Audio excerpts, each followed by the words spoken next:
you're looking to dive into topics on how to live a happier, healthier, more fit, and long lifespan, then you've come to the right podcast.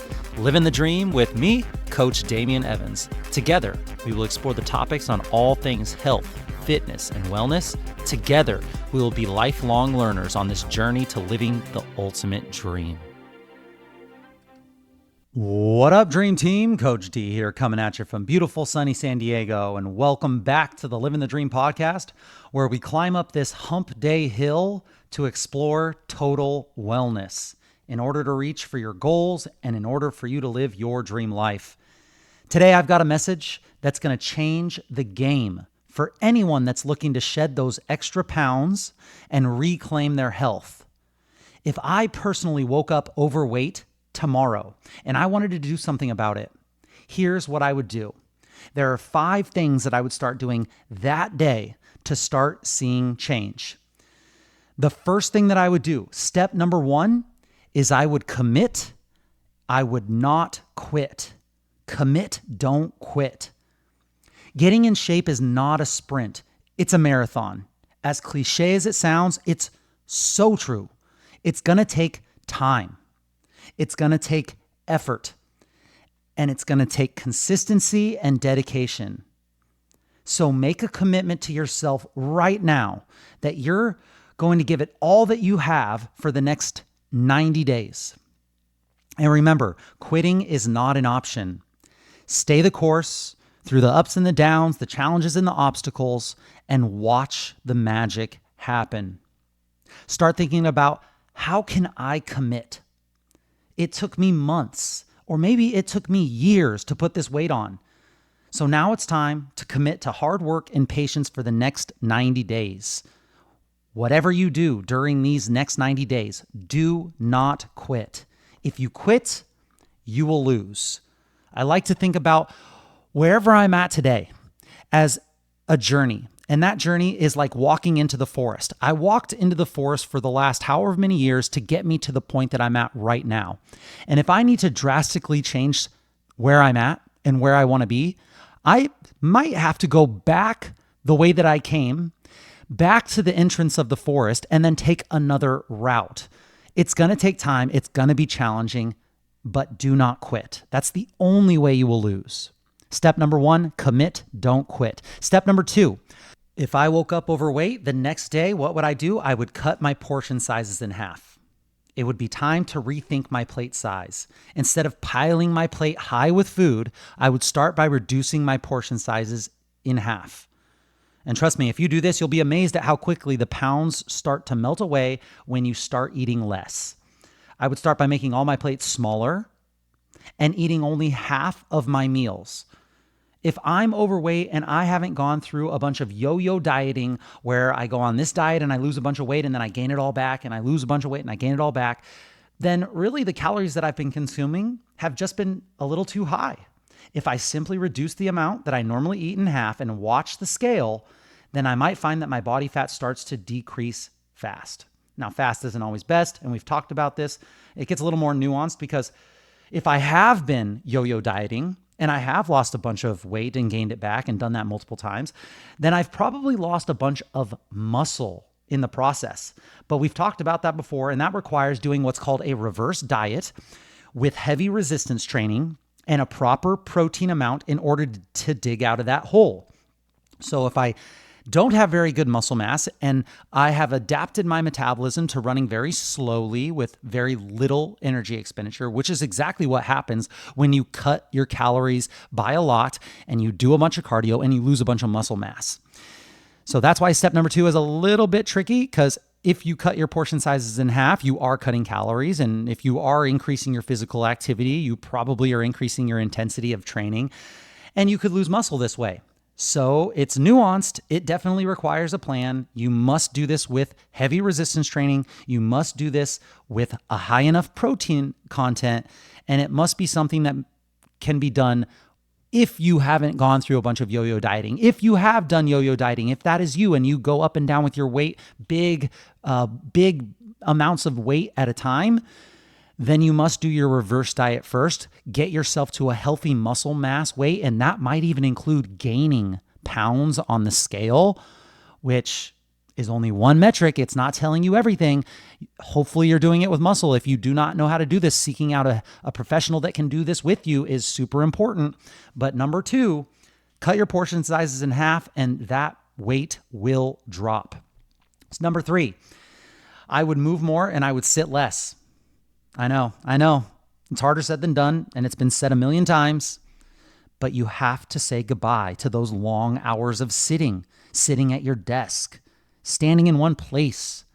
You have to say hello to more frequent movement throughout your day. At a bare minimum, invest in a standing desk and move that thing up and down multiple times a day. Or better yet, add a walking treadmill underneath your desk in order to keep your body moving while you work at 1 or 2 miles an hour. And don't forget, it's important to take regular movement breaks or movement snacks in your day to get those steps in. Your movement steps, so important. Aim for a minimum of 8 to 12,000 steps a day, spread out throughout the day, not all one big bolus chunk at the end of the day trying to get it all in. This one is so huge. I can't tell you how much of an impact that this could have. Now, I could give myself a million excuses as to why I can't move. I have a desk job. I have work responsibilities. I have to be on back-to-back Zoom calls all day long. I have patients that I have to see back-to-back where I have no time in between, but there's just no way that I can move my body during the workday. I could give myself a million excuses as to why I can't move. I could give excuses or I could find a way. There are tons of options out there that will work best for your health goals and your obligations. There is someone in your exact same situation right now that is crushing their health goals because they have prioritized a way to include and stack movement into their day. You just personally have not explored them yet. It might not even be in the realm of what you know is possible. But the only limitation is your imagination. And now with the internet, all these people that are in the exact same situation as you, they've probably documented how they do this. They've done how-to videos on YouTube or their personal pages on how to overcome their challenges that they've overcome. Why do you need to reinvent the wheel? Stand on the shoulder of giants of people who have done it before you. It's easy? No, it's not easy. Will it be perfect? Probably not. It won't be perfect. Is it possible? I believe with all of my heart that it is possible. You can do it. Number 3, move more, sit less. Reduce sedentary time.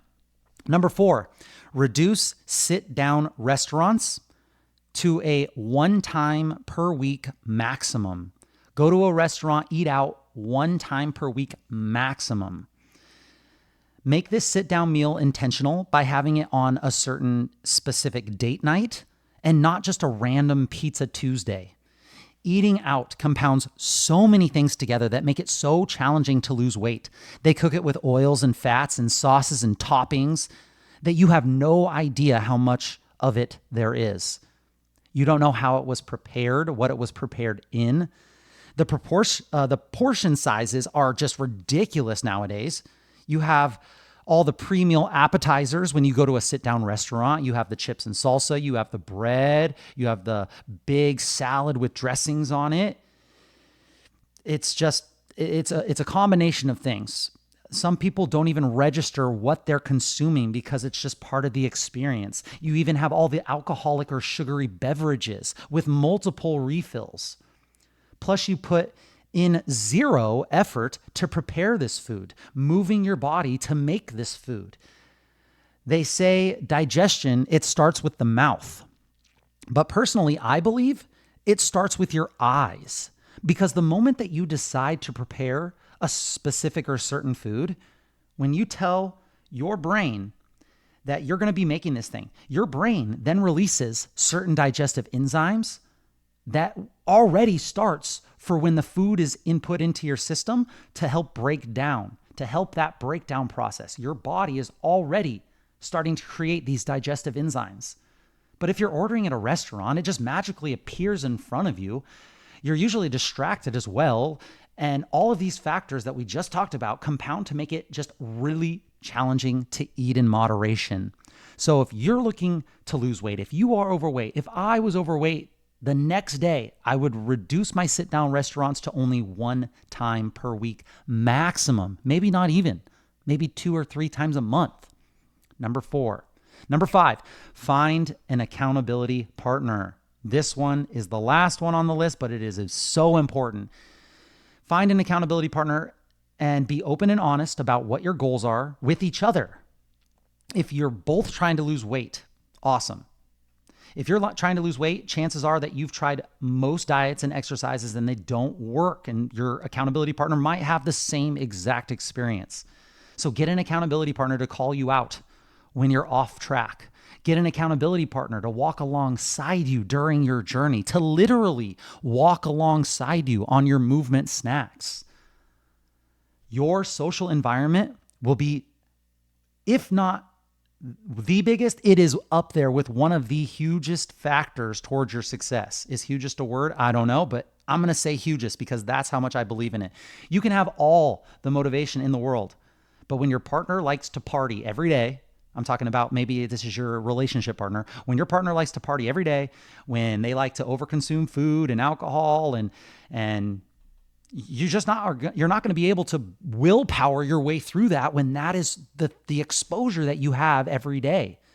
You must find a person or a group of people who live the life or who are trying to live the life that you want to live, who focus on health and movement and valuing food for what it really is. An opportunity to connect with people, an opportunity to make your body out of the food that will love you back, and not just food that you love to eat because it's so hyper palatable. The hedonic pleasures are just flowing when you put it in your mouth. But you have an opportunity to make your body out of the food that will love you back. Doing this alone, this whole journey, if you wanted to do it alone, it's not impossible, but it is improbable. From everything that I've seen and what the experts talk about and all the success stories that I've heard, doing it alone is not impossible, but it is very improbable. Surround yourself with people who want to identify as healthy people. And maybe you have to be that person first. Maybe you have to be the health-focused person that it starts to attract other health-focused people. You can do this by posting on your social media stories and putting it out into the world, announcing that you are going to be doing this, holding yourself accountable if you can't find anyone. And then maybe there's people that are like, I'm inspired by what you're doing and I am cheering for you. Like, thank you for posting these things. Thank you for posting your workout summaries or your healthy meals. It's inspiring me. And those are the people that you can reach out to and be like, hey, let's do a special recipe each week together so that we can hold each other accountable.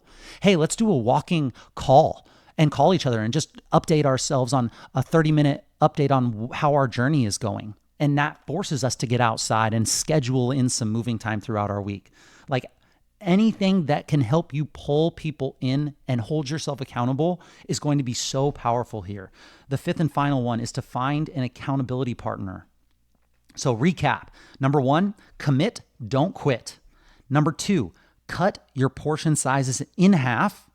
Number 3, walk daily, stand at your desk and move up and down at your desk. More movement snacks. Number 3.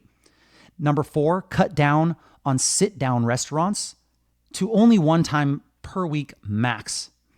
And number 5, find someone to help keep you accountable. Find an accountability partner, accountability group. And I can promise you, these 5 game-changing steps will jumpstart your weight loss journey.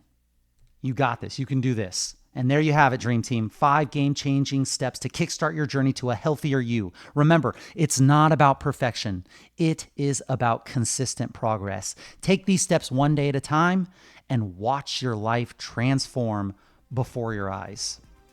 And that's it, my friends. Thank you so much for joining me on this extended wellness wisdom episode of the LIvin the Dream podcast. Share the knowledge that you gained with your friends and family and hold each other accountable. If you enjoyed this content, it helps us a ton. It's a nice non-cost way to support this podcast. If you could take a screenshot of this episode and post it to your social media stories and include one takeaway that you learned. And make sure that you tag me and share your journey. Tag me at LIvin the Dream _podcast or at Coach Damien _SD. and let us know how this episode benefited you. Let us know what we missed and let us know what we got wrong.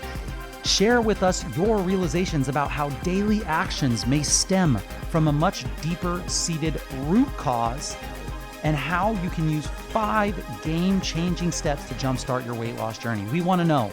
Message us if you have any suggestions or tips that would help your Livin the Dream team that we could discuss on future episodes. I'll be right here with you working on making us stronger, happier, and healthier humans. Until next time, friends, keep living the dream.